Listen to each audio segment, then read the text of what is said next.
அடுத்து மிதுன ராசிக்கான குரு பயிற்சி எப்படி இருக்க போகுது அப்படிங்கிறத பற்றி பார்க்கலாம். மிதுன ராசிக்கு குரு பகவான் இதுவரைக்கும் 11ஆம் வீடான லாபஸ்தானத்தில் இருந்தார். லாபஸ்தானத்தில் இருந்த குரு வந்து உங்களுக்கு வந்து சில நல்ல பலன்களை வந்து கொடுத்துருப்பாரு. குறிப்பாக உங்களுடைய வரவு வந்து கொஞ்சம் அதிகமாக இருந்திருக்கும் ஒரு லாஸ்ட் ஒரு 4-5 மாதமாக. இப்போ குரு வந்து 12ஆம் வீட்டுக்கு வராரு. 12ஆம் வீடுங்கிறது வந்து விரயஸ்தானம். ஸோ குரு வந்து சுப கிரகங்கிறதுனால சுப விரயங்கள் ஏற்படக்கூடிய ஒரு காலகட்டமாக இது இருக்குது. வீடு வாங்குவதற்கு இது வந்து ஒரு நல்ல நேரம் தான் சொல்லணும். குரு பகவான் 12ஆம் வீட்டில் இருக்கிற இந்த காலகட்டத்தில் வந்து சனி வந்து 9ஆம் வீட்டில் இருக்கார். ஸோ சனி 9ல் இருக்கிறது உங்களுக்கு வந்து நல்ல பலன்களை கொடுக்கும். நீங்கள் வந்து பணத்தை வந்து இன்வெஸ்ட் பண்ணும்போது கொஞ்சம் கேர்ஃபுல்லாக இன்வெஸ்ட் பண்ணணும். இது சுப விரயமாக இருக்கும்போது இது வந்து பிரச்சனையை கொடுக்காது. நீங்கள் ஒரு இடத்துல போய் இருக்க போகிறீங்கிறதுக்காக நீங்கள் வீடு வாங்கினீங்கன்னா அது வந்து நல்லது தான். அவங்க ஒரு பணம் அதிகமாக கொடுத்து வாங்கினாலும் அது வந்து சுப விரயமாக தான் இருக்கும். அதே இது ஒரு இன்வெஸ்ட்மெண்ட் ப்ராப்பர்ட்டியாக வாங்கணும், ஏற்கனவே நீங்கள் ஒரு வீட்டில் இருக்கீங்க, இன்னொரு வீடு வாங்கணும் அப்படின்னு போனீங்கன்னா இது வந்து ஒரு பிரச்சனைக்குரிய ஒரு காலகட்டமாக தான் இருக்குது. ஏன்னா 12ஆம் வீடுங்கிறது சுப விரயம்.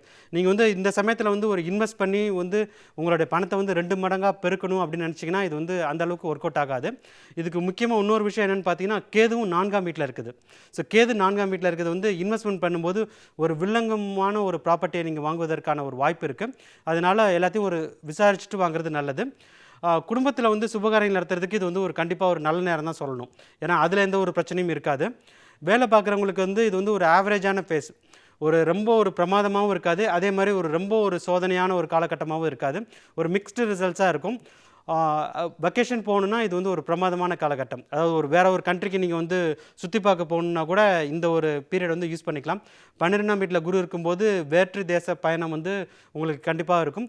அதே மாதிரி வேறு ஒரு கண்ட்ரிக்கு வந்து நீங்கள் வந்து வேலைக்கு போகணுன்னு நினச்சிட்டு இருக்கவங்களுக்கும் இது வந்து ஒரு நல்ல நேரமாக தான் இருக்குது. குறிப்பாக ஸ்டூடெண்ட்ஸுக்கு இப்போ மாஸ்டர் டிகிரி படிக்கிறதுக்கு ஃபாரின் கண்ட்ரி போய் படிக்கணும்னு சில பேர் ஆசைப்படுவாங்க. அவங்களுக்கெல்லாம் வந்து இப்போ இது வந்து ஒரு நல்ல ஒரு காலகட்டம்னு சொல்லலாம். விசா வந்து உங்களுக்கு வந்து இந்த பீரியடில் கிடைக்கிறது வந்து ஒரு பெரிய இஷ்யூவாகவே இருக்காது. குரு பகவான் வக்ரம் அடையக்கூடிய காலகட்டம் இருக்குது. அதாவது அக்டோபர் மாதத்துலேருந்து பிப்ரவரி மாதம் 2025 வரைக்கும். இந்த காலகட்டத்தில் வந்து உங்களுக்கு வந்து பண வரத்து வந்து அளவுக்கு அதிகமாகவே இருக்கும். ஏன்னா குரு 12ல் வக்ரம் அடையும் போது உங்களுக்கு வந்து ராஜயோகத்தை அள்ளி அள்ளி கொடுக்கும். ஸோ இந்த சமயத்தில் உங்களுக்கு ஏதாவது ஒரு கடன் வாங்கக்கூடிய ஒரு சூழல் இருந்தாலும் அந்த கடனை வந்து பைசல் பண்ணக்கூடிய அளவுக்கு பணம் வந்து சேர்ந்துரும்னு சொல்லலாம். மொத்தத்தில் மிதுன ராசிக்கு வந்து இந்த குரு பயிற்சி எப்படி இருக்க போகுது அப்படின்னு பார்த்தீங்கன்னா, வரவும் செலவும் அதிகமாக இருக்கக்கூடிய ஒரு குரு பயிற்சியாக இந்த குரு பயிற்சி வந்து உங்களுக்கு இருக்கும். உங்களுக்கு ஒரு நல்ல பரிகாரம் என்ன அப்படின்னு பார்த்தீங்கன்னா, காஞ்சி காமாட்சி அம்மனை வந்து கும்பிட்றது வந்து உங்களுக்கு வந்து ஒரு நல்ல ஒரு பரிகாரமாக இருக்கும்.